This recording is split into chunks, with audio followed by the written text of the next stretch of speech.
Sí, por favor, cierra, cierra. Está entrando mucha... Cierra, por favor.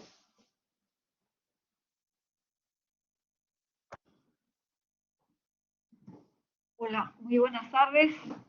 Bienvenidos, estimados alumnos. Soy la doctora Rosa Arreategui. Estoy en el Hospital Almenara. Voy a dictar la clase, la primera clase, ¿no? Sobre enfermedades urológicas en la mujer, síndrome uretral, tosis renal, continencia urinaria y vejiga neurogénica. Bueno, ¿qué cosas son las fístulas del tracto urinario? Hola, ¿qué tal? ¿Qué tal, Jimena? ¿Qué tal? Es una comunicación anormal entre dos superficies epitelizadas debido a que hay una lesión entre ambos epitelios. Lo que pasa es que hay un orificio, digo, una comunicación entre ambos epitelios. Generalmente son órganos huecos, ¿no? Intestino con vejiga, uréter con un vaso arterial, ¿no? Los más comunes, ¿no? Entonces, eso hace que el paso del contenido de una cavidad pase a la otra, ¿no? Entonces, en general, la mayoría de estas patologías, estas fístulas, son debidas a intervenciones quirúrgicas, pero también pueden ser por procesos inflamatorios, ¿no? Estaba comentando anteriormente que generalmente se deben a divertículos del colon. En el colon, hay muchas personas que tienen divertículos que son unas especies de...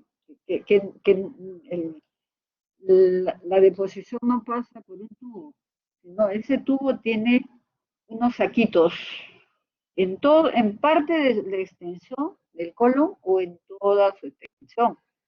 En esos saquitos se acumulan las heces y no pueden desplazarse en su camino normal. Eso se puede infectar o puede perforar. Entonces, la perforación de ese divertículo a otro órgano hueco, a eso se llama fístula, o sea, ya está hay una comunicación entre dos superficies, ¿no?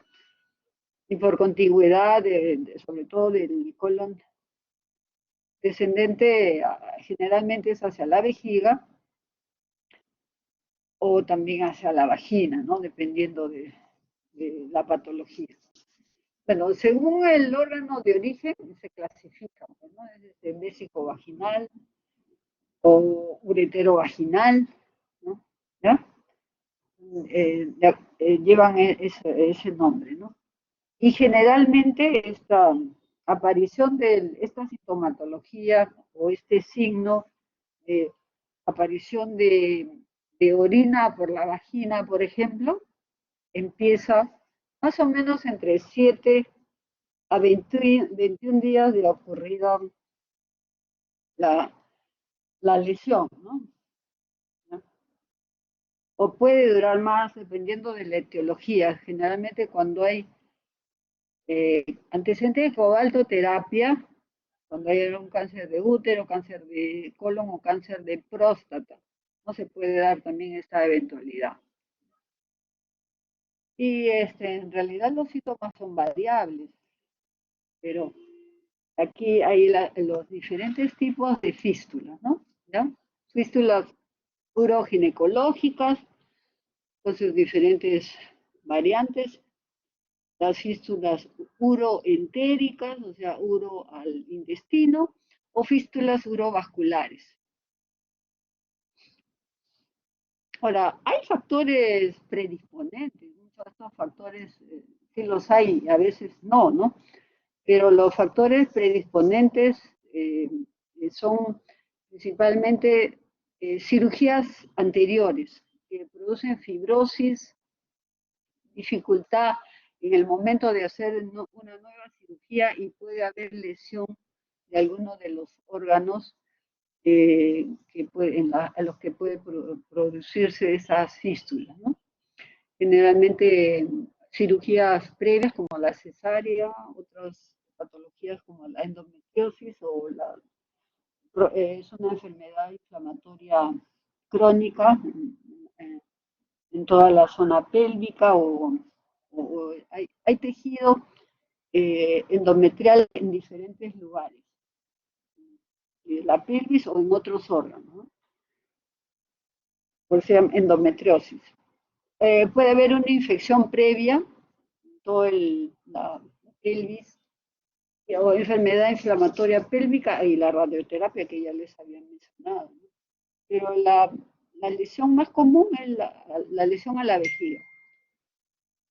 Generalmente quien produce estas lesiones con más frecuencia son los cirujanos ginecólogos, ¿no? Que se produce este tipo de lesiones hasta en un 75% de todas las fístulas que se producen, ¿no?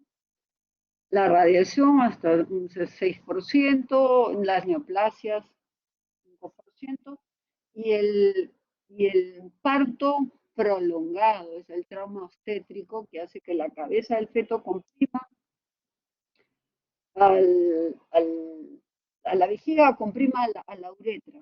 Las fístulas más frecuentes son la uretros vaginales, son como consecuencia de ese trauma obstétrico o el parto prolongado, ¿ya? Parto prolongado. Eso sí es importante que recuerden. Entonces, la histerectomía se puede hacer por vía vaginal o abdominal. La abdominal es la más frecuente, pero que produce hasta en un 83% esta patología. ¿Y cuál es el mecanismo? A veces se lesiona inadvertidamente al separar el, el útero de la vejiga. Se lesiona la vejiga inadvertidamente. Puede haber la necrosis tisular también del tejido de la vejiga por cauterio.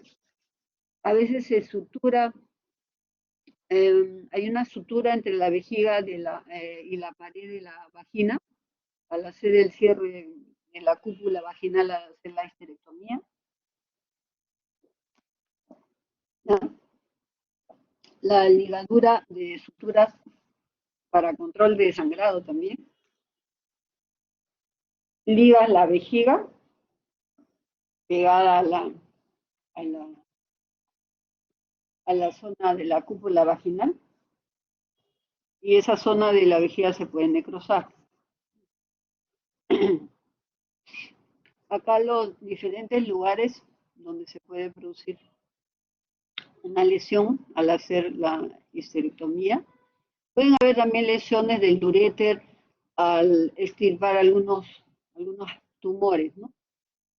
Pero la más frecuente es a nivel las arterias vesicales inferiores.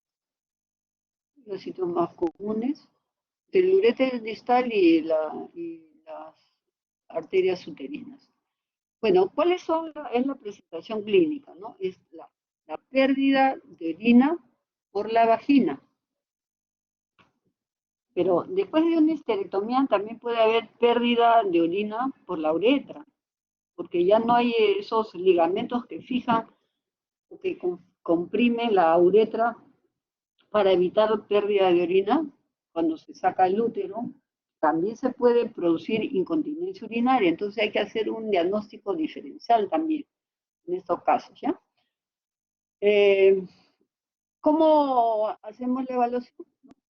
Hay que evaluar adecuadamente la vagina con un espéculo, si, buscar si hay un orificio, localizar el tamaño, el número de orificios o fístulas, también ver si hay una vagina amplia o muy pequeña, si hay asociado prolapso, la profundidad de la vagina también es importante para ver por qué vía vamos a operar, si fuera necesario operar esta fístula o cerrar la fístula. No siempre se opera. Hay una posibilidad de que estas fístulas, con un drenaje adecuado, o sea, el orificio, ¿no? Que hay una comunicación entre, aquí en este lado izquierdo, comunicación entre la vejiga y la vagina, y acá en el lado derecho es entre el cuello de la vejiga con la vagina. Entonces depende de la localización, el tamaño sobre todo, cuando son fístulas menores de 1 centímetro, centímetro y medio, pues se pueden cerrar poniéndole un drenaje adecuado hasta 6 semanas. Ahora, también, ¿cómo saber si esas fístulas se van a cerrar solas o si ya pasó mucho tiempo, vamos a tener que operarlas y no fracasar, en la que se va a abrir nuevamente la fístula, ¿no? Entonces, observamos por vía endoscópica, colocamos un aparato óptico por la uretra hacia la vejiga, buscamos el orificio, vemos si está inmaduro, como el que está, el orificio que está acá, está en la fístula, o sea, es el orificio entre dos cavidades, un orificio que comunica a la vagina. En el fondo está la vagina, ¿no? Cuando hay así edema, los contornos del orificio está medio como blando, se le llama edema inmaduro, ¿no? Inmaduro, ¿no? Y cuando está maduro, se le ve de esas características al orificio, como que tuviera la capa de la mucosa en toda la zona de la fístula. En esa etapa uno ya tiene que operarlo, ¿no? Para que no haya apertura mayor durante la cirugía. Hay que también evaluar el tamaño y la localización de los meatos también para no lesionarlo. Si hay una fístula provocada por un tumor, también hay que evaluar si no hay si esto no tiene recurrencia, ¿no? Si no hay recurrencia tumoral, ¿ya? Por eso, endoscópicamente, también nos valemos de esta instrumento para revisar la uretra, la vejiga, ver los meatos y dónde está localizada la fístula. Si nosotros ubicamos adecuadamente por vía endoscópica y por vía vaginal el número o localización de la fístula, ya no tenemos muchas veces necesidad de llenar la vejiga y hacer este examen que es radiológico, que es la cistografía. Si hubiera sospecha de lesiones asociadas de uréter, asociadas a la de la vejiga, o solo sospecha de uréter hacia la vagina, sí se hacen exámenes con contraste, pero el examen que más nos ayuda es la tomografía, para ubicar exactamente las lesiones, sobre todo de los uréteres. Hay una fístula alta ocasionada por una cirugía de especialidad de cirugía general, un tumor que liberaron y lesionaron el uréter, una fístula ureteral. Y la fístula uretrovaginal sí es una patología que hay que tenerla en cuenta, debido a que también se puede producir este tipo de fístulas, ya les mencioné por trabajo de parto prolongado, pero también cuando operamos uretra o cuando se opera prolapso.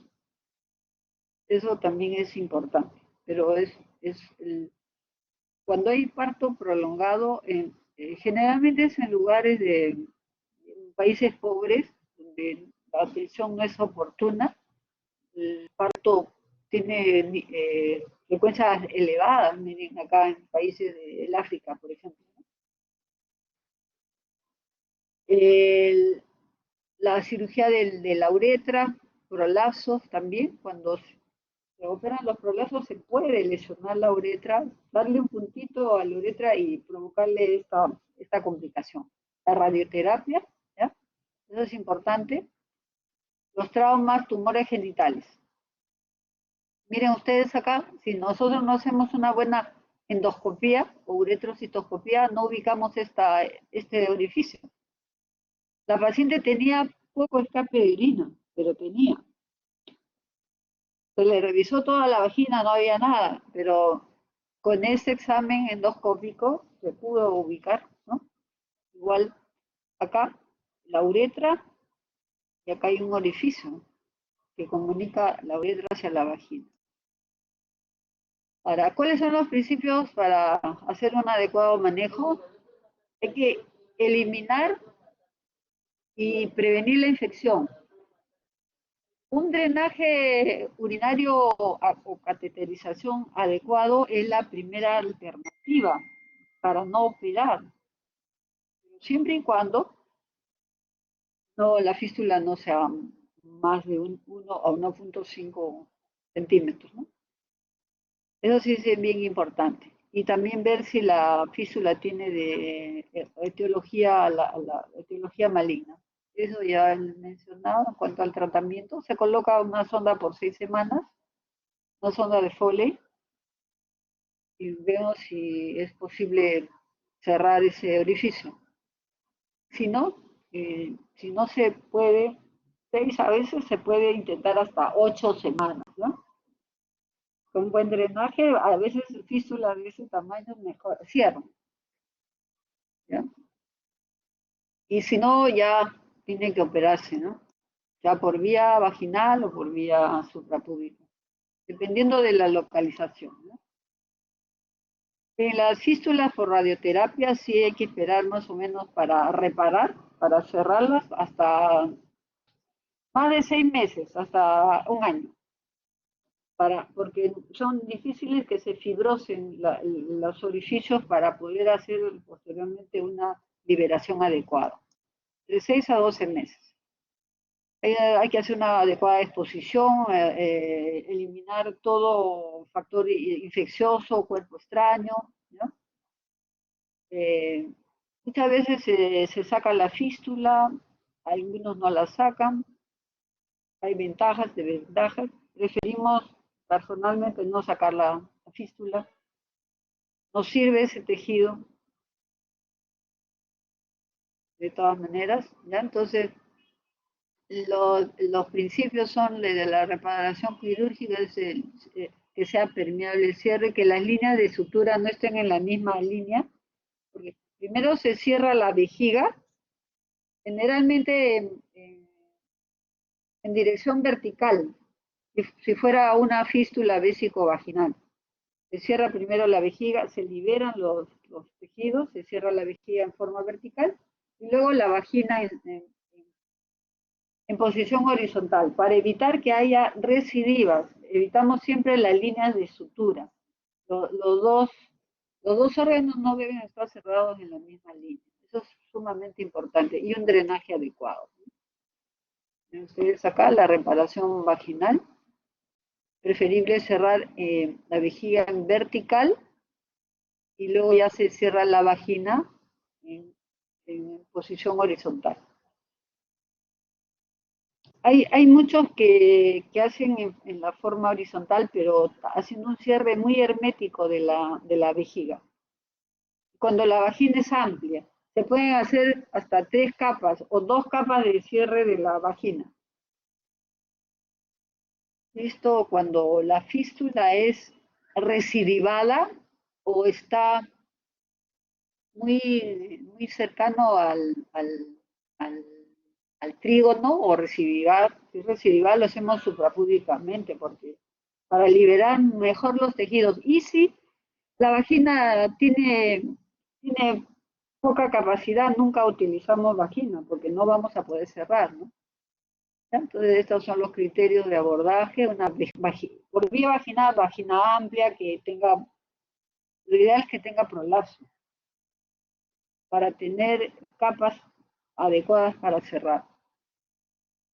Las recidivadas preferibles se hacen por vía suprapúdica. Y las fístulas de uréter hacia la vagina, el diagnóstico es con tomografía, como le he mencionado, y lo ideal es ponerle un catéter al uréter, siempre y cuando no estén lesionando la vejiga, pues lógicamente, ¿no? Si solamente está lesionado el uréter, lo ideal es colocarle un catéter doble J por un mes más o menos. O sea, dentro del uréter se coloca un catéter hasta el riñón y hasta la vejiga con, con éxito. Otras alteraciones que pueden tener en las cirugías ginecológicas es la ligadura del uréter produciendo obstrucción total. Ahí si no hacemos un diagnóstico adecuado, ese riñón se puede perder.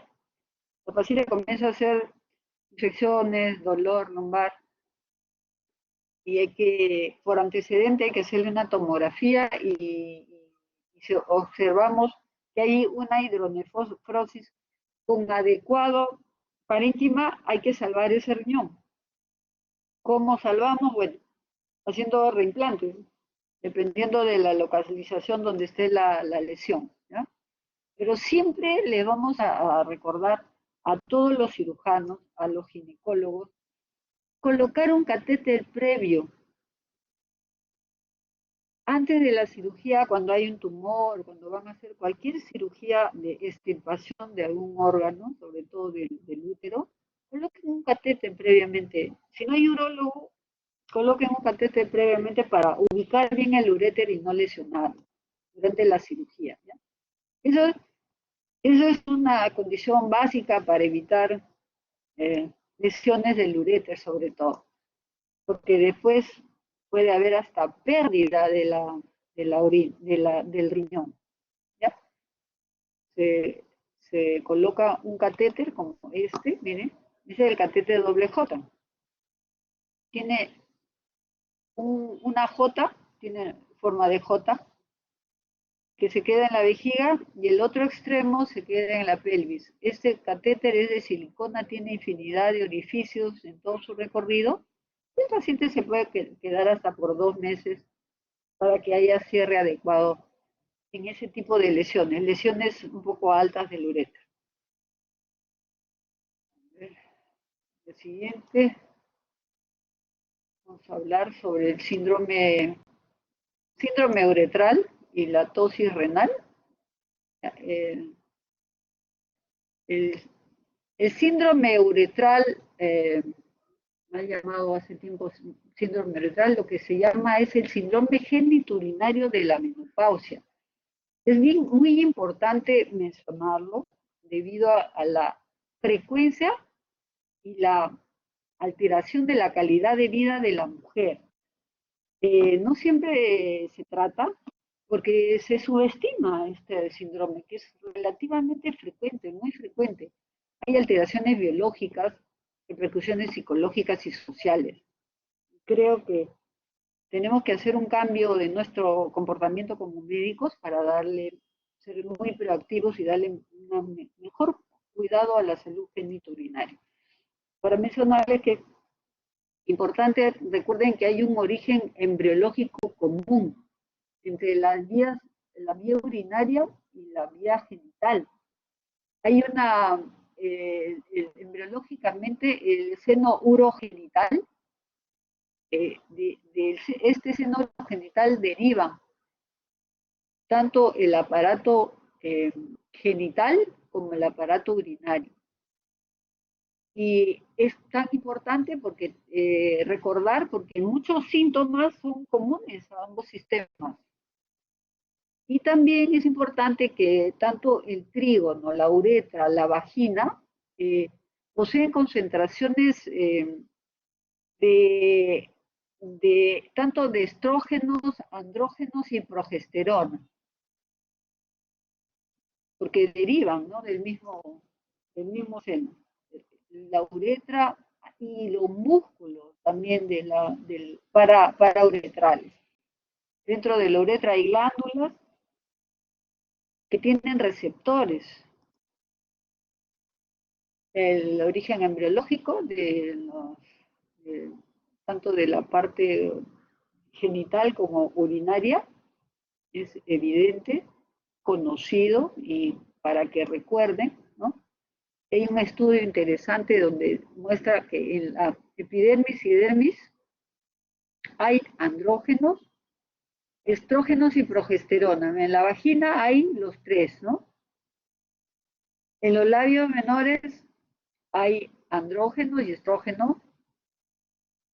Labios mayores hay la área suprapúbica, hay andrógenos y algo de estrógenos. Por eso es importante, cuando hagamos tratamiento, indicar que se deben colocar eh, o reponer la pérdida de estrógenos en todas esas zonas. No solamente es en la vagina, también en la uretra, los labios menores, mayores y el área suprapúbica.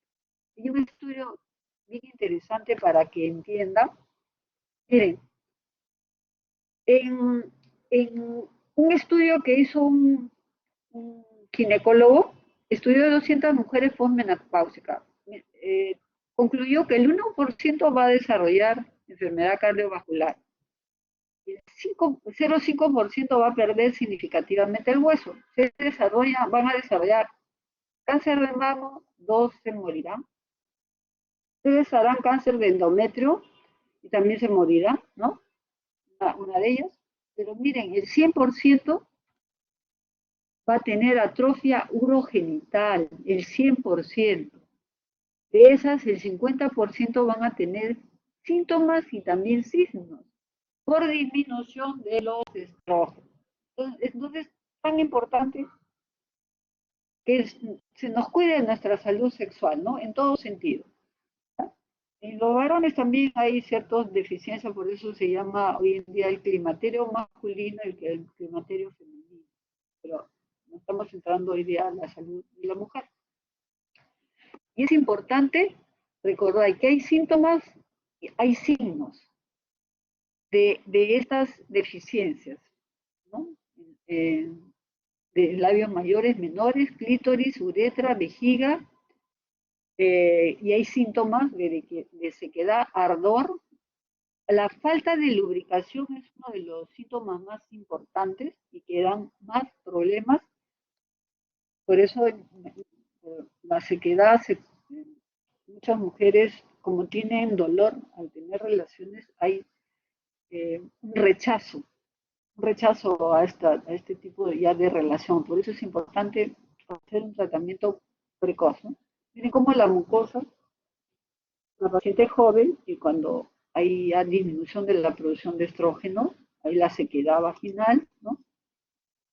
Miren, la gente joven, hay una diferencia, ¿no? Con las personas ya de edad, ¿no?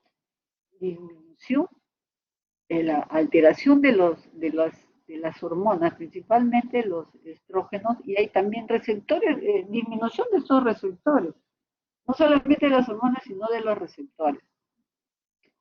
Hay morfología en los labios, en la grasa, hay pérdida de grasa, de músculo, se altera, se adelgaza, ¿no? Hay disminución de la lubricación y también la sensibilidad se atrofia, se altera, ¿no?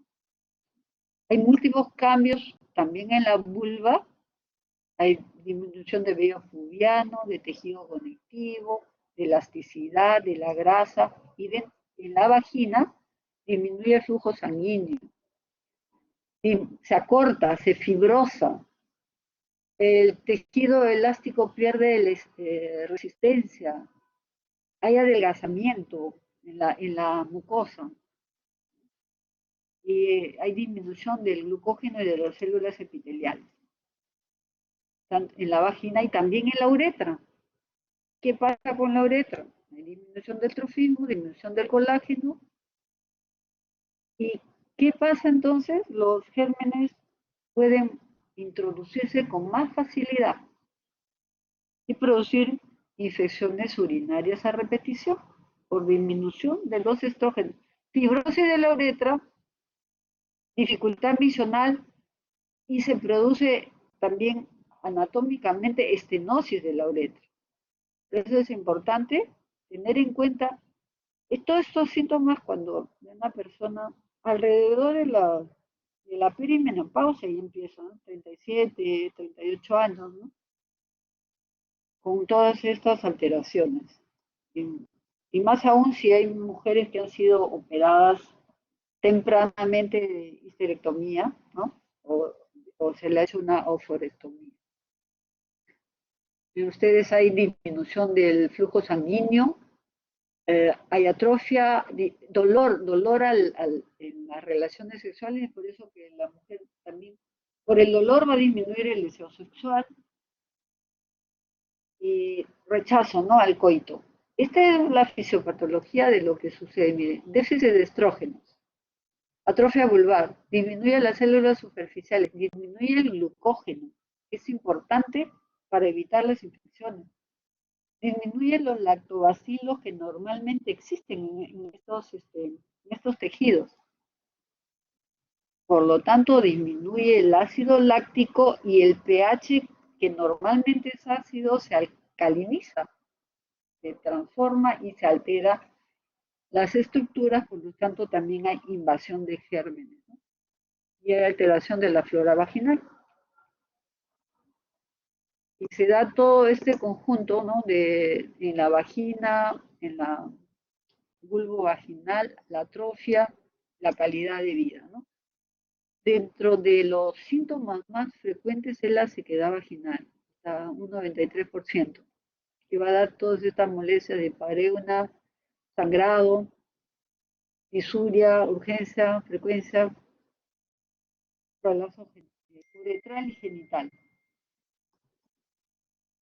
Ahí los factores predisponentes pueden agravar todas estas molestias, lo que les mencionaba, ¿no? Si hay histerectomía, oforectomía, radiación.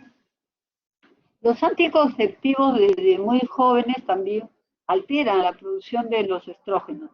Hay mujeres jóvenes que toman anticonceptivos que empiezan a tener infecciones urinarias. Le bloquea la producción de estrógenos. Inclusive cuando se colocan sustancias como protección para evitar embarazo, también se produce alteración de la producción de estrógeno. Todo eso tenemos que tener en cuenta cuando vemos este síndrome genitourinario y la menopausia. ¿Qué hacer, qué dar, cómo tratar? En primer lugar, cambiar el estilo de vida. Cuando uno le habla eso a las pacientes, cambia su pensamiento porque la mayoría se deprime. Lógicamente, ya el esposo la rechaza.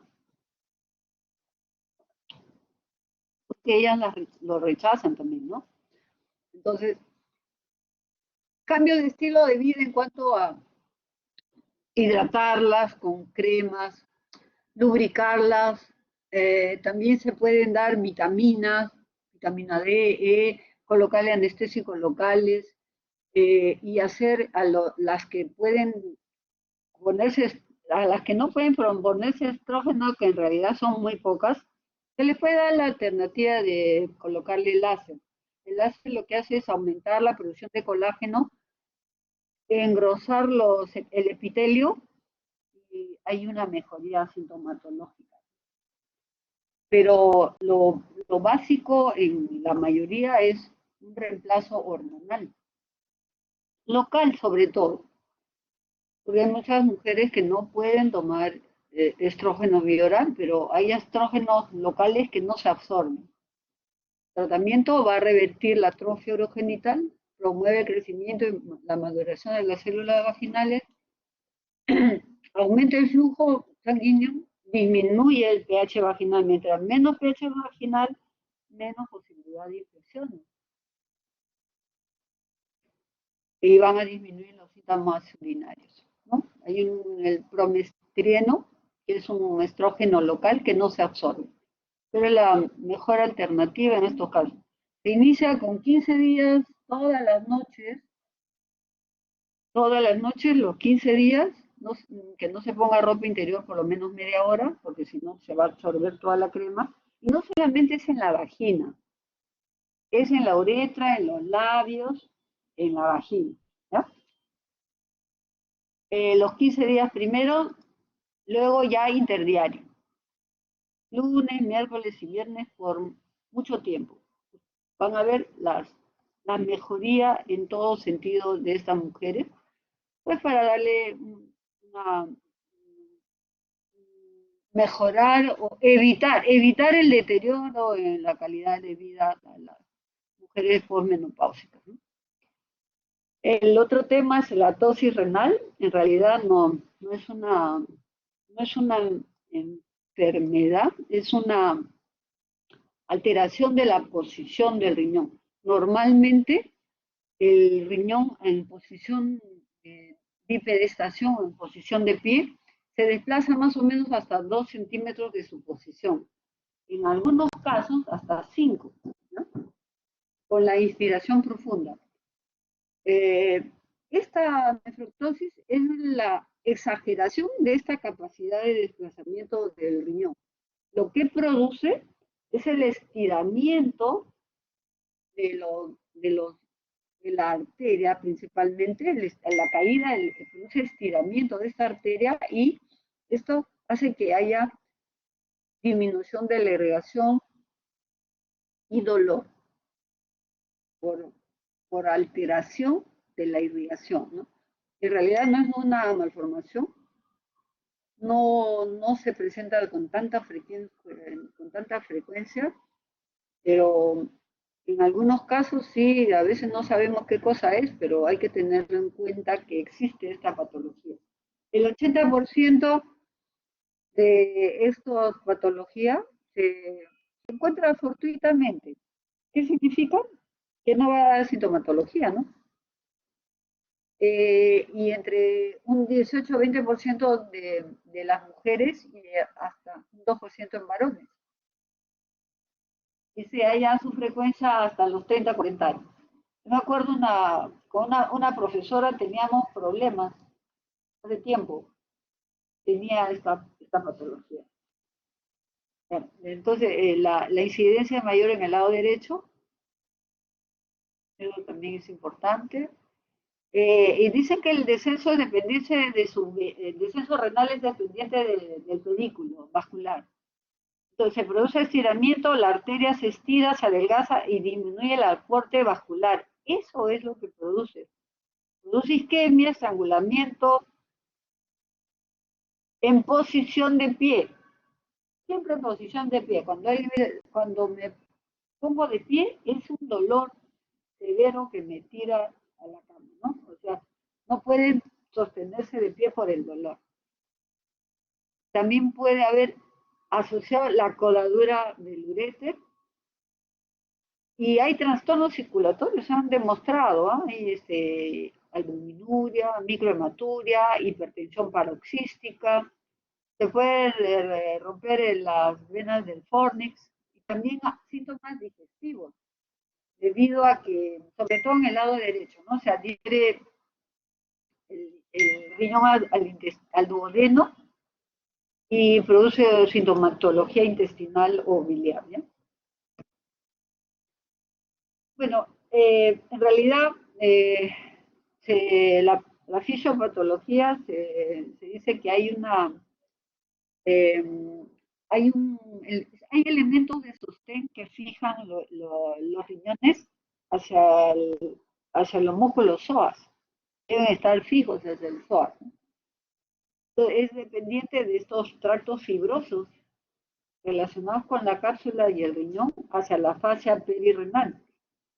Entonces, la teología dice de que se tendría pues una debilidad congénita o adquirida del tejido conectivo de los músculos. Tejido conectivo de los músculos del psoas, ¿no? ¿Ah? Ya. Entonces, miren, normalmente hay una caída de 2 a 5 centímetros. La mayoría de personas que no le va a provocar alteración, pero cuando se desplaza con mucha intensidad y puede dar dolor, ¿no? ¿Ya? Eh, eh, cuando, cuando, ¿con qué exámenes nosotros podemos hacer el diagnóstico? ¿Cuál sería el diagnóstico o el examen de elección? Miren, una radiografía de pie, cómo cae hasta cerca a la fosa ilíaca, ¿no? Y esto es lo que sucede con el pedículo. Cuando nosotros fijamos el riñón, al fijarse más o menos a D12, ya no hay este estiramiento. Esa sería la razón por la cual cuando se fija el riñón al psoas, ya sea por vía laparoscópica o a cirugía abierta, eh, mejora en un porcentaje, no en 100%, no en 100%. El radiorenograma de pie, te debe de pedir el radiorenograma y el centellograma radioisotópico, pero en posición generalmente lo toman en decúbito, pero hay que solicitarle al colega que hace estos exámenes que sea en posición de pie. Y cuando hacemos ese diagnóstico ya tendríamos que fijarlo, ¿no? ¿Eh? El, el centellograma, ¿no? O el radiorenograma radioisotópico. Se hace una curva y elimina. Acá se demora, ¿no? Cuando hay la patología. Entonces, hay muchos que a veces no les calma el dolor y refieren que podría producirse una denervación del pedículo, pero a veces cuando no mejoran decimos, pues, ¿qué fue la complicación más grave? ¿Es la nefroptosis? ¿O la nefroplexia? O sea, la fijación, porque igual a muchas personas quedan con el mismo dolor, pero felizmente no es muy alta esta complicación, digamos, ¿no? De repente no ha sido bien fijado la cápsula del riñón hacia el músculo psoas. Esa podría ser una razón. Seguimos, vamos a hacer la incontinencia, ¿ya? Incontinencia urinaria, una de las patologías más frecuentes que no solamente es patrimonio de la mujer, sino también en el varón, ¿no? Pero nos han pedido hablar de incontinencia en la mujer. Entonces, ¿qué cosa es la incontinencia urinaria de acuerdo a la Sociedad Internacional para la Continencia, ¿no? La Sociedad Internacional dice que es la pérdida involuntaria de orina a través de la uretra. Otro tipo de pérdida de orina no es incontinencia, tiene que ser a través de la uretra, que debe ser demostrada que constituye un problema higiénico, social y que también está acompañada por otros síntomas, como se menciona en este cuadro, ¿no?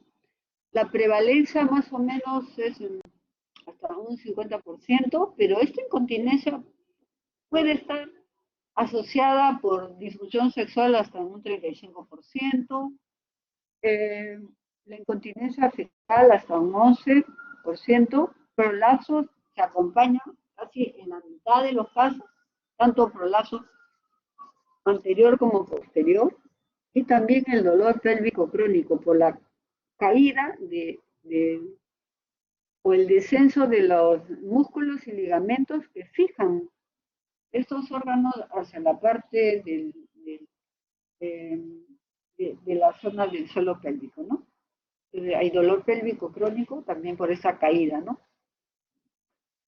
Hay cerca de 200 millones de personas que independientemente de su sexo y su edad han manifestado incontinencia. De estos, más o menos hay en casas de reposo, hay mujeres y también varones, ¿no? En las casas de reposo, un 77% mujeres y 19% en varones.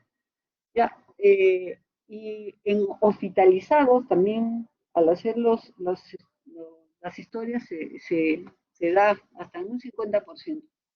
Pero a pesar de todo esto, muy pocos buscan ayuda. Al parecer ya es una costumbre utilizar un pañito de generación en generación, diciendo de que es algo común, pero que en realidad es uno de los eventos que más alteración de la calidad de vida le producen a la mujer. ¿Sí? En cuanto a la prevalencia, ¿no? Entre 15 a 64 años, miren, la prevalencia. Y mayores de 60 hasta, yo pienso que hasta puede ser un 50%, ¿no? Hay algunas bibliografías que dicen eso. Para que ustedes entiendan, la incontinencia de esfuerzo es debido a que la uretra femenina ha perdido la, la compresión que le hacen los músculos y ligamentos para que esté cerrada durante el llenado de la orina. Pero múltiples causas, principalmente es el embarazo, en segundo lugar es el parto vaginal, que va a producir lesiones de músculos y ligamentos. ¿Qué hace? Estas lesiones hacen que la uretra pierda su, pierda su fuerza para que esté cerrada. Entonces, está permanentemente abierta y por eso se escapa la orina. Pero hay también otros tipos de incontinencia. A esto es que, para que entiendan, antes de empezar a hacer toda la fisiopatología, a eso se debe la incontinencia de fuerza. Y que hay muchos factores de riesgo, pues, ¿no? El embarazo, la edad, el sexo. Mire, hay muchas mujeres que nunca se han embarazado, pero sin embargo tienen incontinencia. Entonces, el embarazo es un factor, no es algo que predispone, pero es más la edad, luego el embarazo, el sexo lógicamente más frecuente la mujer, ¿no? Porque en el varón también hay. Y lo desencadenante es el tipo de parto. El hecho de someter a una persona, así sean todos sus partos por cesárea, eso no protege. Eso no protege. Hay mujeres que llegan a tener incontinencia, así les hayan hecho todos sus embarazos, sus partos por cesárea, ¿no? Y lo que descompensa, ¿no? Las cirugías también, ¿no? Cirugía de uretra, el tabaquismo, la obesidad, hay muchos factores. Pero lo que sí, el impacto y la calidad de vida es alto, muy alto. A veces no comunican porque les da vergüenza, consideran que es normal como parte de la edad, porque hay disponibilidad de productos absorbentes, pues de toallitas, ¿no? Y hay muchas que piensan que todo es solamente cirugía, ¿no? El tratamiento quirúrgico, que no lo es así, ¿no? Entonces, para entender un poquito mejor, recordar que en el piso pélvico hay 3 órganos, ¿no? En la mujer: vejiga, uretra, vagina, útero y recto. Y están soportados estos órganos por un suelo pélvico con músculo. Y la vejiga, que es el órgano que va a recibir a la orina y a evacuarla, ¿no? Está constituida por la vejiga y la uretra. Esta vejiga está compuesta por músculo y la uretra sí tiene ligamentos importantísimos que van a cerrar desde el pubis hasta la parte media de la uretra, van a cerrar la uretra para evitar que se escape la orina. Hay ligamentos uretrales, ligamentos uterosacros y ligamentos, eh, el, el, el tubo visceral, que es importantísimo también. La continencia está dada también por un sistema nervioso central y periférico que debe estar sano. Si se altera, también va a alterar la continencia. Durante este momento estamos sentados, nuestra uretra y el suelo pélvico está cerrando para evitar que se escape la orina.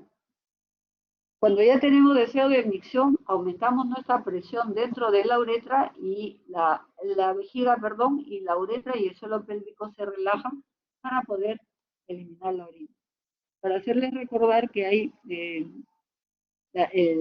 el llenado está principalmente inervado por el sistema simpático y el vaciado por el sistema parasimpático. Y hay receptores en el fondo, en el trígono y en la uretra. Receptores importantes que van a servir para hacer una adecuada continencia y evacuación. La uretra es un órgano de conducción que mide en la mujer 3.5 a 4 centímetros. Este elemento que se llama ligamento pubo uretral, que es el más importante para cerrar la uretra. Y hay el uretro pélvico, que va desde debajo de la uretra hasta los arcos tendíneos, en ambos lados. Y esto actúa como una hamaca, ¿no? Que le está cerrando a la uretra. Cuando hay el embarazo y el parto, todo eso se distiende y se alteran ligamentos que se rompen, que pierden su elasticidad, pierden el colágeno. Es como que perdiera su fuerza un elástico, se vuelven flojos. Y es por eso que la uretra se abre también, ¿no? Ya no tiene esa, esa presión de cierre importante en la parte media de la uretra. La parte más importante de la continencia es la parte media uretral. Y hay ligamentos y músculo. Todo este músculo es pubo hasta el sacro, ¿no?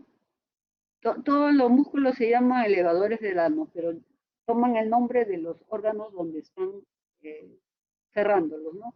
Pubo uretral, pubo vaginal, pubo rectal y pubo coccígeo.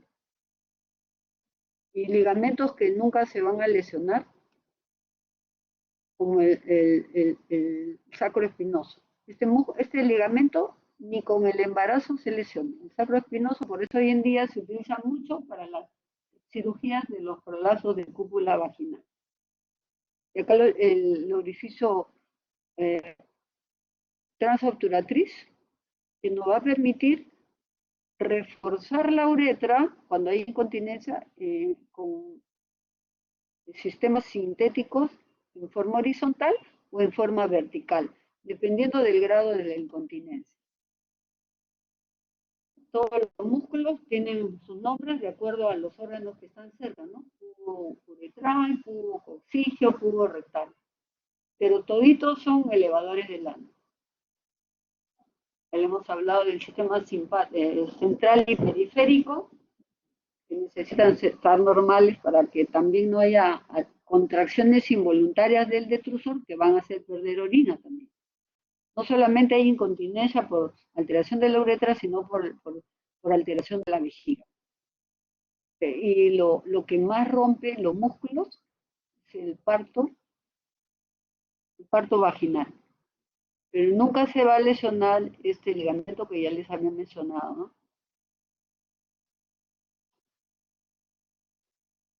Hay 3 áreas en el suelo pélvico, es como una bolsa, ¿no? La vagina, uretra y vejiga, útero y abajo está el prolapso posterior. Vamos a hablar solo de esta parte anterior que es la uretra o incontinencia, ¿no?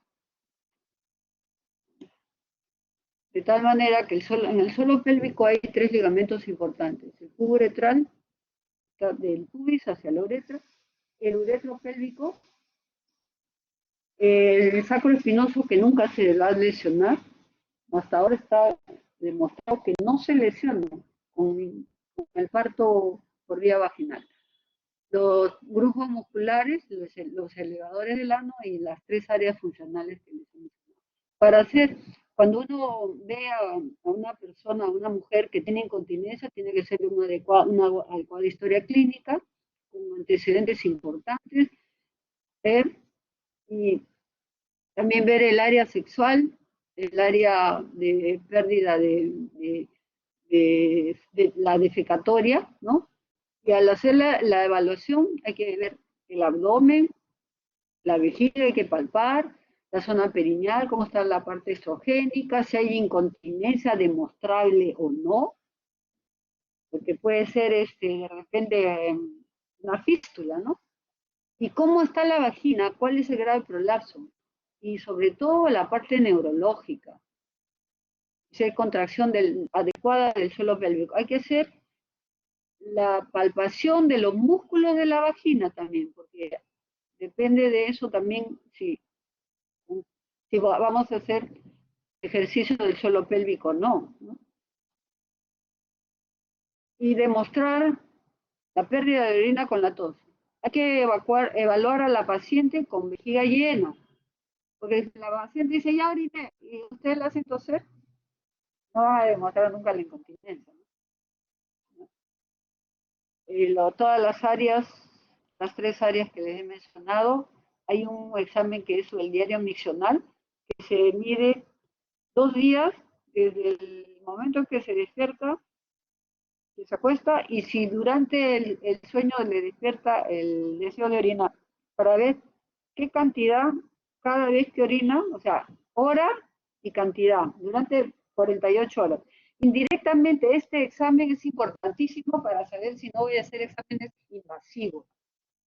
Cuando hay mucha urgencia o frecuencia, indirectamente nosotros podríamos decir que no es una incontinencia de fuerza.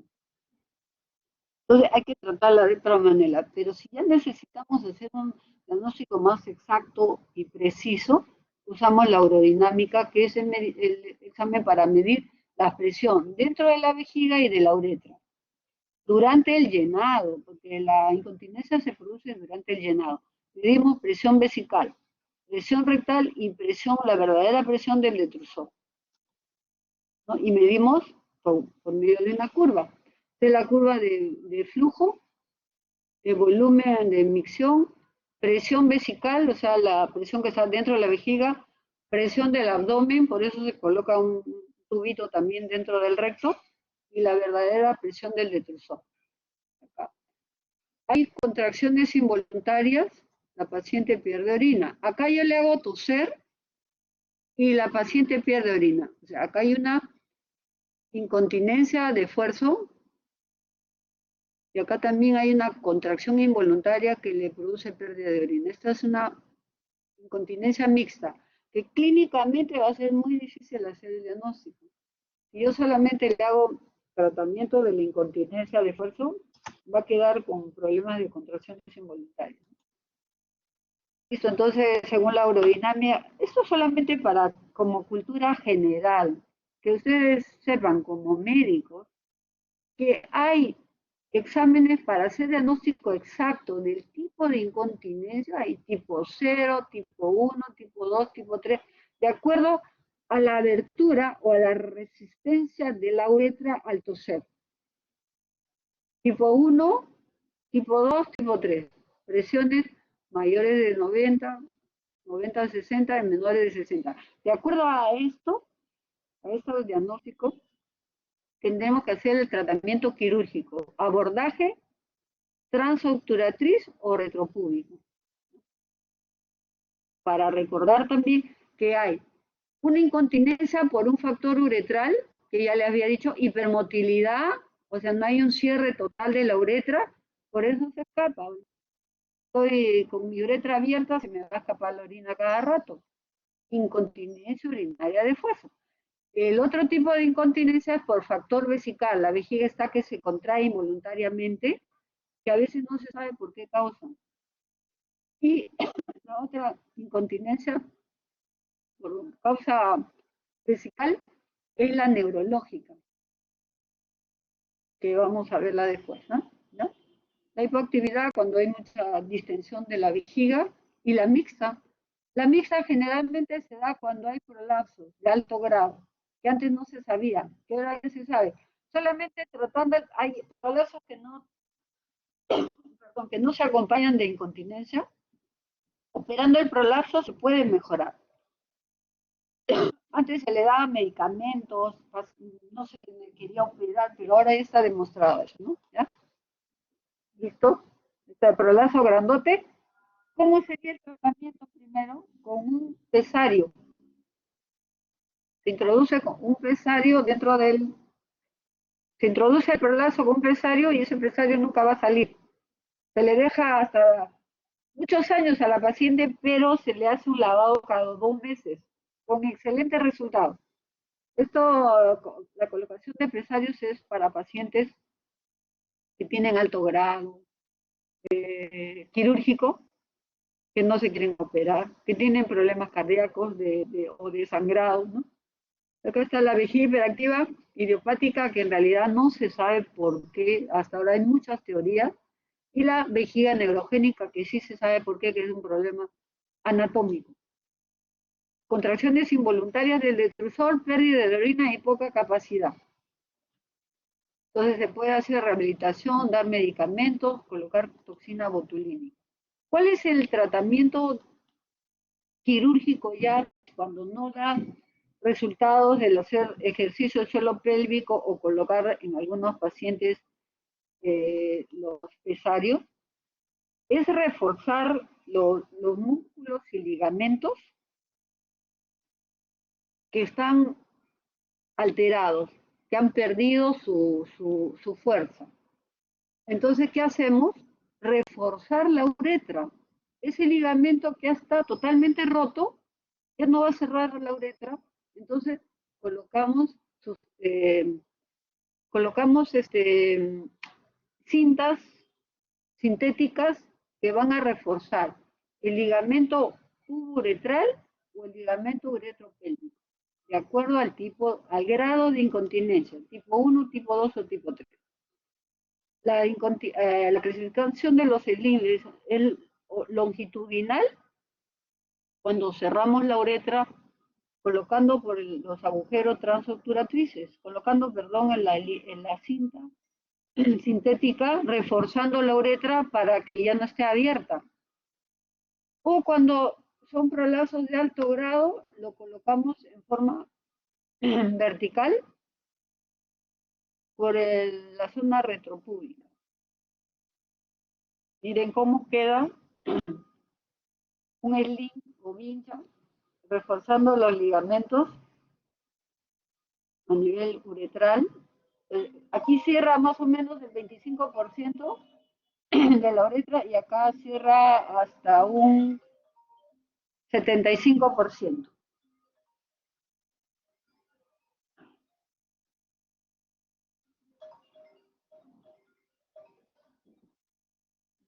Te llamo un ratito, ¿ya? Te llamo un ratito. Perdón. Entonces, ¿cómo hizo esto de simplificar la cirugía? Antes se tenía que abrir por la vía suprapúbica. Entonces, colocarle sling o vinchas que solamente reforzaban la uretra, simplificó la cirugía. ¿Eh? Antes se abría, se colocaba puntos, ¿no? Y posteriormente ya va, más o menos por el año, casi sí, más o menos 2000 aparecen estos usos de sling o mallas, ¿no? Por vía retropúbica, pero la retropúbica, el problema es que podría lesionar el intestino, ¿no? Y tenemos que hacer revisión con una cistoscopio para ver que si la aguja que se coloca por donde se va a ir la malla no perfore la vejiga, ¿no? ¿Ves? Esa es la vía del retropúbico cuando la uretra está totalmente abierta. Y el transobturatriz más o menos apareció el 2001 con estas agujas que se introducen por el agujero transobturatriz. Esta es la malla o el helín o vincha, en inglés, ¿no? Helín, vincha. Refuerza la uretra y va a pasar por este agujero acá. Así, ¿no? Pero hay que conocer bien la anatomía cuando se empieza a hacer este tipo de cirugía, ¿no? Va a pasar la aguja a nivel de la uretra media, introducimos la cinta por acá, colocamos la aguja por el otro lado y reforzamos la uretra. En caso que se tenga incontinencia hasta tipo 2, que vendría a ser hasta 60 centímetros de presión. También hay otras opciones, ¿no? Colocar sustancias de abultamiento, o sea, sustancias que, como la uretra está abierta, se colocan por fuera de la uretra sustancias como el ácido hialurónico o el colágeno. Y a células madres no da mucho efecto. Entonces, miren, endoscópicamente, ¿cómo se ve una uretra que tiene incontinencia? No, está abierta, ¿no? Y endoscópicamente se hace un abón, ¿no? O sea, se cierra la uretra con inyectables. Y se puede hacer también actualmente con aponeurosis cuando no tenemos sustancias sintéticas, o sea, las mallas. Por el agujero transobturatriz podemos poner más o menos sacamos unos 15 centímetros de la aponeurosis por 2 de ancho y lo introducimos por el agujero transobturatriz con, con buenos resultados. Podemos usar cualquier tipo de aponeurosis. Listo. Seguimos. Falta lo otro. Y ahí. Listo. Bueno, ¿qué cosa es lo? Vamos a hacer la última clase, ya que es la vejiga neurogénica. ¿Qué cosa es la vejiga neurogénica? Es, la vejiga neurogénica es una entidad, ¿no? Que puede ser causada por muchas patologías, ¿ya? Y se resume en que son alteraciones de la dinámica miccional, o sea, del llenado y del vaciado de la vejiga, donde interviene la vejiga, la uretra, el sistema nervioso central y periférico, músculos y ligamentos. Entonces, dinámica de la emisión en cuanto a que la vejiga sea una vejiga flácida o espástica. Y su origen está en el sistema nervioso central y periférico, sobre todo las lesiones que están por encima, en el núcleo y por encima de S2, S4. Recuerden siempre, toda lesión por encima de S2, S4 se llama lesión de primera neurona. Y tienen características especiales, sobre todo cuando hay traumatismos, ¿no? Medulares. Y estas lesiones de primera neurona, la característica es que pueden provocar insuficiencia renal. La importancia quizás de hablar de vejiga neurogénica es eso. Se puede llegar a la insuficiencia renal por el comportamiento de espasticidad de la vejiga. Solo de esa manera pueden llegar a producir insuficiencia renal, ¿ya? Entonces, ¿por qué es importante? Es una de las patologías que son muy frecuentes por su gravedad, sobre todo cuando hay en gente joven, pues, ¿no? La gravedad, las connotaciones desde el punto de vista psicosocial y económicas para el grupo familiar, porque eso es más frecuente en gente joven. personas que están en una actividad económica muy activa, digamos, pierde sus capacidades para valerse por sí mismo, ¿no? Entonces es importante por esto, ¿no? Y ningún ser humano está libre de tener de repente una malformación congénita, porque ninguno de nosotros sabemos si tenemos hasta ahora alguna malformación congénita, que en algún momento puede romperse y provocarnos un problema no solamente en la micción, sino en todo nuestro organismo. No sabemos si vamos a tener un lipoma en la médula, un, un tumor benigno que nos puede alterar la vida y, y, y todo lo que conlleva a tener un problema de la micción, ¿no? ¿No? Desde el punto de vista anatómico, hemos visto los órganos que hay en la mujer y en el varón, que el problema muchas veces es más difícil porque el colocar un catéter momentáneo a una mujer que tiene una uretra de 4 centímetros, 3,54, a un varón que tiene una uretra mucho más larga, lógicamente, y con todo lo que puede producir este tipo de colocación, ¿no? Ya hemos hablado de los músculos, ligamentos, y aquí reforzar, sí, en cuanto a la continencia y a la micción, ¿no? La vejiga en el momento de llenado está prácticamente mucha presión. Lo que juegan una presión un factor muy importante, un papel muy importante son la uretra y el piso pélvico durante el llenado, porque están tratando de cerrar la uretra para que no se escape la orina. Y la micción aumenta la presión dentro de la vejiga y baja la presión dentro de la uretra y el piso pélvico.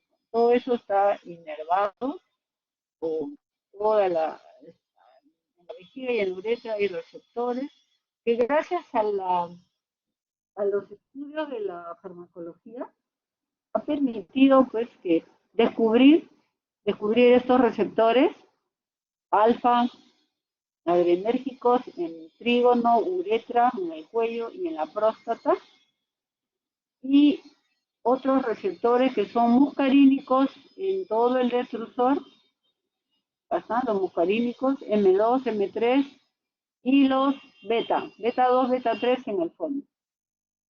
Gracias a esto hay medicamentos que van a aumentar y disminuir la actividad en la uretra, en la vejiga y en el trígono. ¿Ya? Acá están los receptores. Hoy en día se usan mucho los alfa bloqueadores para tratar el adenoma de próstata desde el punto de vista de síntomas. Y la continencia y la misión es el resultado de dos presiones, de dos fuerzas. Entonces es importante. La fase llenado, donde actúa mucho el nivel de L5S1, cerrando el esfínter externo. Los receptores actúan acá, aumentando la presión. Pero si esto está alterado, va a haber contracción involuntaria, pérdida de orina. En el momento que quiero orinar no se abre el esfínter, entonces también se vuelve patológico, ¿no? Una vez que ya hay fase de vaciado, con una sensación adecuada, actúan sistemas parasimpático, simpático y el somático, ¿no? Listo. Mire, hay múltiples factores que van a producir alteraciones del comportamiento de la vejiga y de la uretra. Sobre todo cuando hay accidentes cerebrovasculares. No va a haber la dirección para poder controlar contracciones involuntarias del detrusor que van a hacer perder orina, el Parkinson igual, ¿no? Y en la parte periférica, importantísimo, eh, la, la- la diabetes mellitus, que produce mucha alteraciones de los nervios. Las lesiones del S2, S4 por encima son las más importantes, sobre todo las traumáticas, las vasculares y las congénitas. S2, S4 para arriba, primera neurona. Esas, esas tres, sobre todo las congénitas y las traumáticas, son las que más problemas en la presión del detrusor van a causar al tracto superior. El mielomeningocele y el traumatismo. Recuerden, ¿no? Por encima de S2, S4. Las lesiones por debajo no nos van a producir esas lesiones, sino van a producir alteración en la evacuación. Pero eso se maneja mejor haciendo un cateterismo intermitente, pero no va a tener daño del tracto superior. El extrusor hiperactivo es vejiga que se contrae involuntariamente a alta presión, va a provocar reflujo. ¿Qué significa reflujo? La presión elevada se transmite en la vejiga, se transmite al uréter y se transmite al parénquima. Y produce que en la orina, en vez de irse al exterior, va a ir hacia el riñón, produciendo hidronefrosis, disminución del parénquima o desaparición del glomérulo. No esperemos que haya pues insuficiencia renal para empezar a actuar, ¿no? Las causas más frecuentes, vamos a hablar de las congénitas. El mielomeningocele, ¿qué cosa es el mielomeningocele? Es la falta de cierre del arco posterior de la parte ósea. Al faltar ese cierre, el tejido nervioso se sale al exterior. Y al faltar piel, el tejido se sale al exterior. Pero esta es una lesión muy leve, ¿no? También hay lipomas, quistes, médula anglada o problemas vasculares congénitos. Cuando hay ya lesiones grandes en la que el tejido nervioso está expuesto al exterior, no hay acá piel, el paciente puede tener una meningitis y morirse por la meningitis. Esta es una emergencia neuroquirúrgica. Este niño o niña tiene que operarse a las 24 a 48 horas. Aquí el neurocirujano lo que hace es levantar la piel y tratar de cubrir el tejido con la piel para evitar la infección. Ya esos niños nacen con alteraciones desde el útero, ¿no? Eh, también las causas adquiridas como traumatismos, tanto medulares como cerebrales, sobre todo los medulares son los más traumáticos. Las lesiones de nervios periféricos, lo que más produce alteraciones o lesiones de la médula o de la zona de la cabeza son los accidentes automovilísticos y desastres naturales. Hay algunas actividades que se llaman deporte, pero son deporte de alto riesgo que muchas compañías de seguro no cubren por el alto riesgo. Y los vasculares, tumorales, enfermedades degenerativas, esclerosis múltiple, Parkinson, la diabetes mellitus es un problema muy serio hoy en día, hay mucho porcentaje de diabéticos, que va a producir en un alto porcentaje también la vejiga diabética. Personas que pierden la sensibilidad, la sensación de micción, no tienen, son esas personas que orinan una vez al día, olvidaron de orinar porque altera la sensibilidad. Eso es dañino para el músculo musical porque le va distendiendo, rompiendo las fibras musculares elásticas y se va a perder la presión de micción, ¿no? personas que van a tener dificultad para miccionar, van a estar infectadas permanentemente, hay que hacerles cateterismo intermitente. Y las iatrogénicas, ojo, por favor, los que van a ser cirujanos generales, cuando operen alguna cáncer de recto, los cirujanos ginecólogos o los neurocirujanos y los vasculares, pueden producir alteraciones. Claro, se trata de sacar, si hay un tumor, todo el tumor, pero se va a denervar también todo. Siempre hay que avisar al paciente que va a quedar con problemas para miccionar y para defecar cuando hagan este tipo de procedimientos. Si no le avisan, ya se corren el riesgo de que le hagan algún juicio, pues, ¿no? Pero siempre hay que avisar, hay que tener en el consentimiento informado de las cirugías todos los beneficios y también las posibles complicaciones de una cirugía. Dentro de lo que estamos hablando de vejiga neurogénica, los problemas médicos van a ser muchos. Infección urinaria, formación de cálculos, fístula, o sea, una apertura de la uretra hacia el exterior, apertura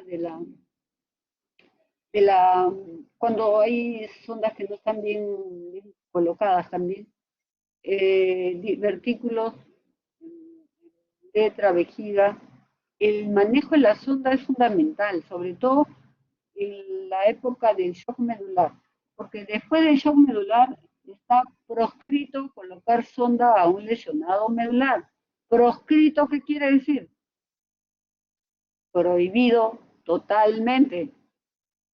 No se debe colocar sonda a los pacientes lesionados medulares después del shock medular. Puede haber reflujo y por último, lo más importante de este cuadro es la insuficiencia renal, que hay que evitarla.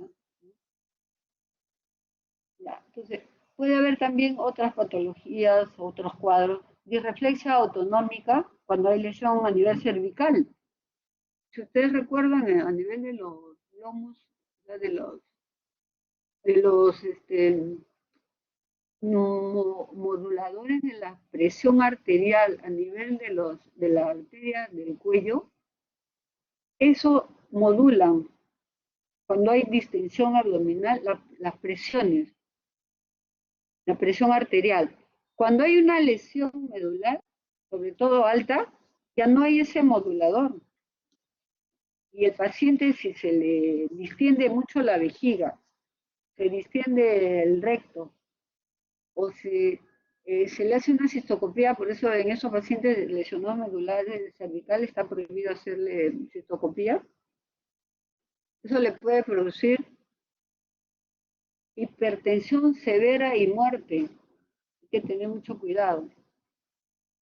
Puede haber también el intestino neurogénico por la impactación fecal, pero hoy en día se maneja mejor. Disfunción sexual, lógicamente, es más frecuente en el varón que en la mujer.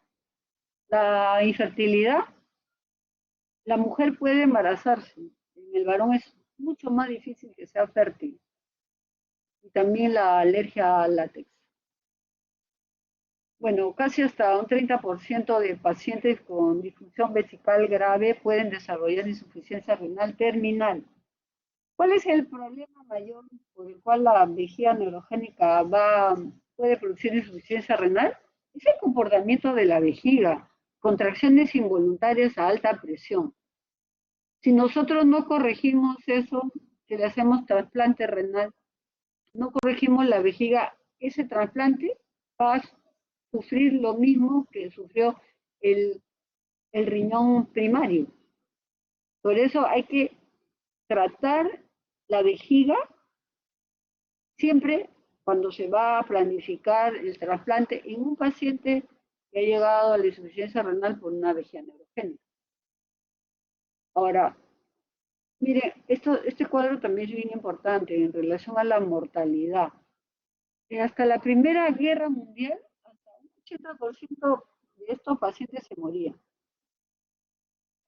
Después de la Primera Guerra Mundial.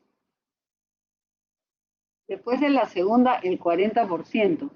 Porque Hubo un doctor que le ponía sonda a todos los lesionados medulares de la guerra.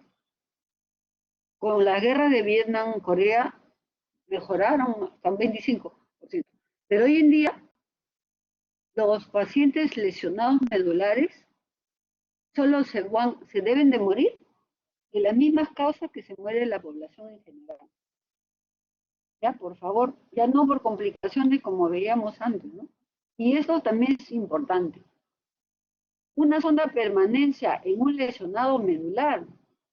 Miren, el año 1982, donde el doctor Jerry Bleibas, un tipo extraordinario en cuanto a manejo de lesionado medular, ya decía, ¿no? Esto, 1982, ¿no?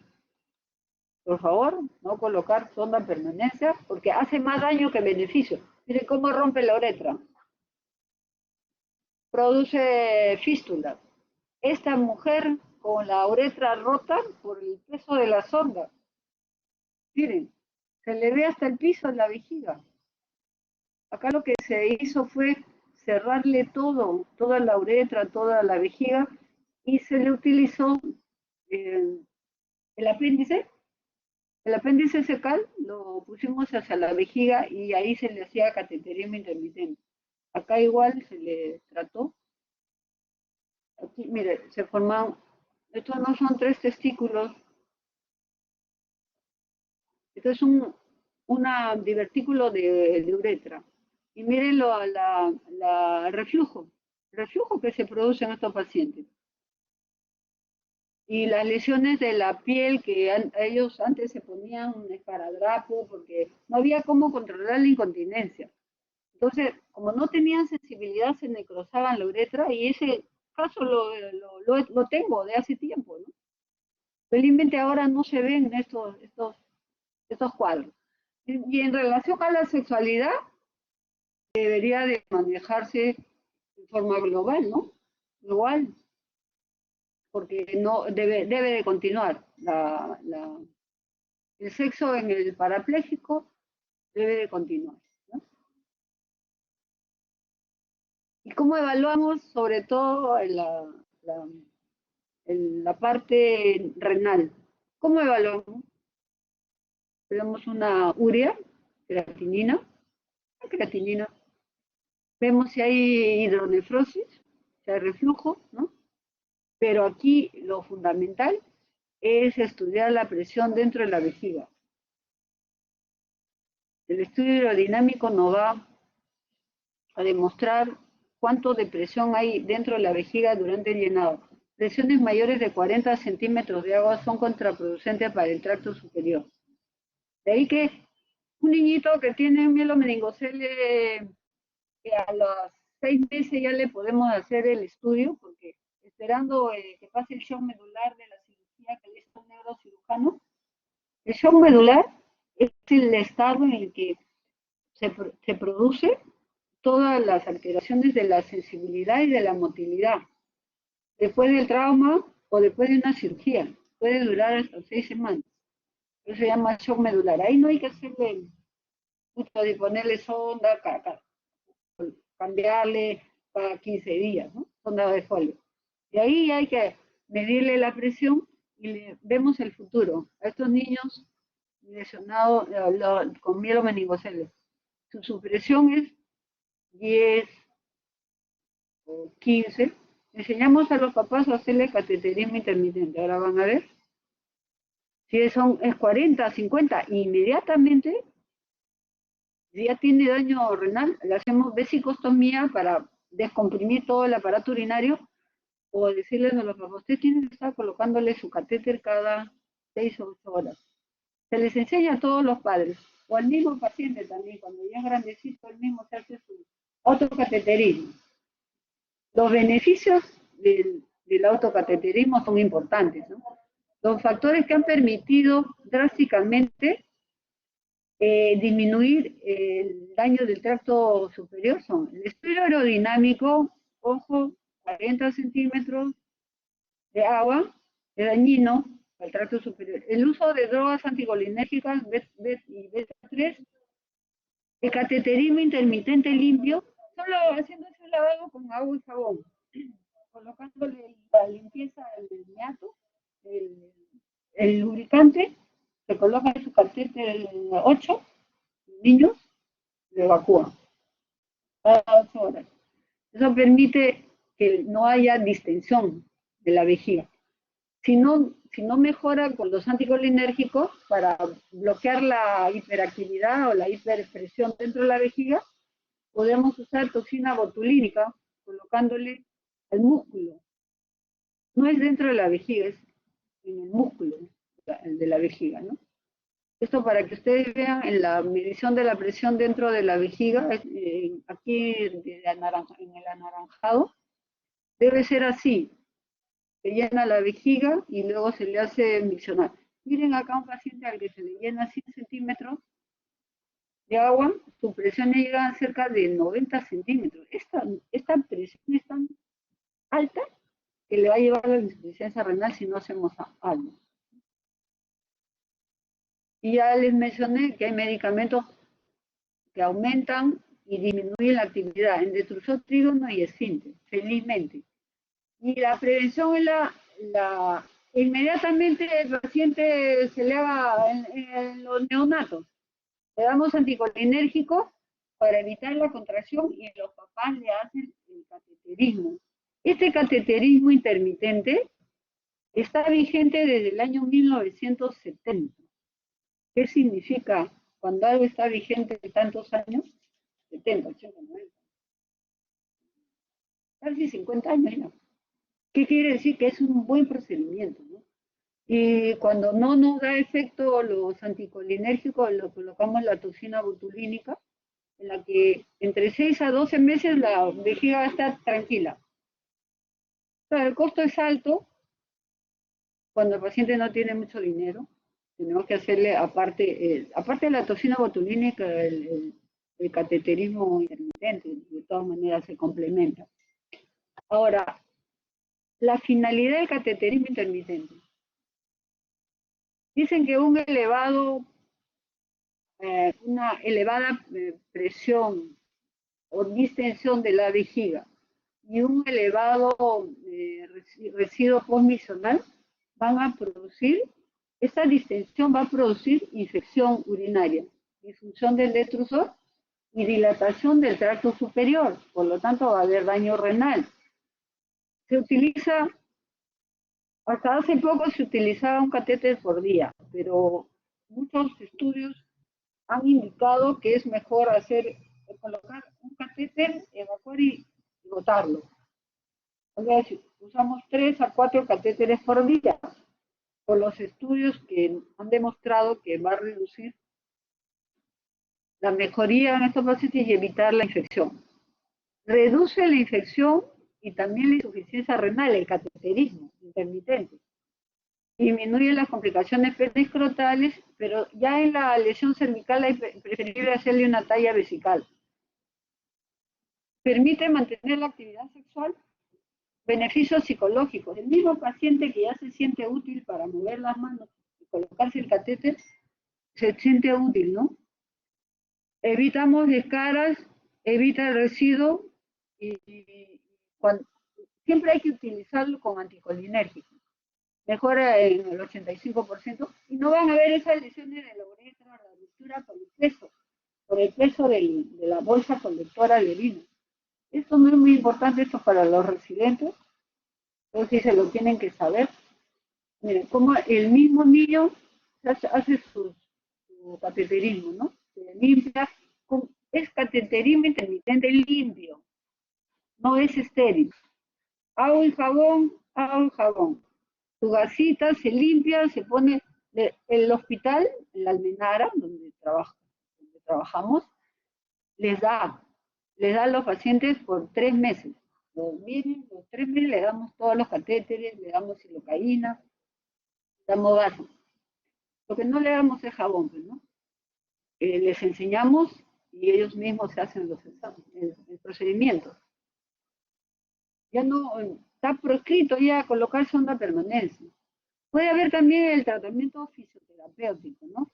Estímulo perianal, contracción del esfínter, hay electroestimulación de músculos perineales y abdominales para enseñarles a orinar después de lo que les ha pasado, ¿no? La electroestimulación vesical también, ¿ya?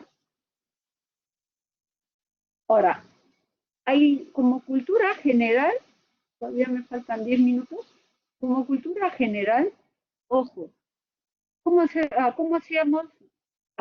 Aumentamos para que la vejiga no esté contraída involuntariamente, le cortábamos 15 centímetros a 20 centímetros del ilio, le abríamos por la parte antemesentérica. Y lean, por favor, los que estén interesados, lean al doctor Anthony Atala. El doctor Anthony Atala es un peruano que habla bien el español, ¿ah? Peruano que habla el español, porque el que se va 2, 3 meses ya no quiere hablar el español, se hacen los que no saben el español. El doctor Anthony Atala se fue a los 17 años de Estados Unidos y hoy en día la NASA ha puesto 300 personas para que trabajen con él en la regeneración de tejidos. Él hace muchos años hace duplicación de vejiga. Todos y nos decía, no quieren venir a trabajar, vengan los chicos, los enseñan. En investigación nadie quería ir, ¿no? Pero ahora creo que va a ser diferente. ¿Qué hacemos nosotros en ciertos pacientes? En ciertos pacientes, no en todos, miren. Le abrimos el intestino delgado por su borde antemetendérico, le cosemos por aquí y le ampliamos la vejiga. Le cortamos el domo de la vejiga y lo suturamos. Lógicamente con su zona vascularizada, ¿no? La ileoplastía, en algunos pacientes que viven en provincias, que no tienen dinero para comprarse su catéter, su silocaína, no tienen seguro social como el seguro les da, ¿no? Gente que no tenga dinero, se puede hacer esto. Y en las que ya llegan a la insuficiencia renal para hacerle trasplante, se le hace con estómago, porque el estómago no produce moco. El problema de las ileocistoplastías es el moco. Lo ideal son, el tejido ideal es el uréter. Se amplía la vejiga con uréter, ¿no? Nosotros tenemos 3 casos con uréter. No es frecuente, pero se puede hacer. ¿Cómo hacemos para una vejiga retencionista que no puede evacuar? Le damos clorhidrato de betanicol, evacúa, contrae la vejiga, pero lamentablemente no hay en el Perú. Le hacemos cateterismo intermitente. Tengo un alumno que ahora es médico, tiene hasta su hijita, se hace toma betanecol, se lo compra en Argentina. Tuvo la mala suerte en el internado que tuvo un tumor del nervio y le produjo este problema, tuvieron que operarlo, ¿no? Pero está muy bien, ¿no? Cuando hay mucha lesión del esfínter se colocan las cintas que les hablé para el tratamiento de la incontinencia femenina o se le pone un esfínter artificial. Y ojo, también por favor, acuérdense, tratamiento de la infección solo si hay síntomas. Como estos pacientes ya tienen alterada su vejiga, van a estar los gérmenes presentes. No hay que darle a todos tratamiento antibiótico, solo el que tiene síntomas, si no, no vamos a tener nunca una oportunidad de dar medicamento, el antibiótico adecuado cuando verdaderamente lo necesite. Por último, para hablar sobre la impactación fecal, es muy frecuente en algunos de estos pacientes, sobre todo en los lesionados medulares, que hasta 10, 14 días no pueden hacer defecación.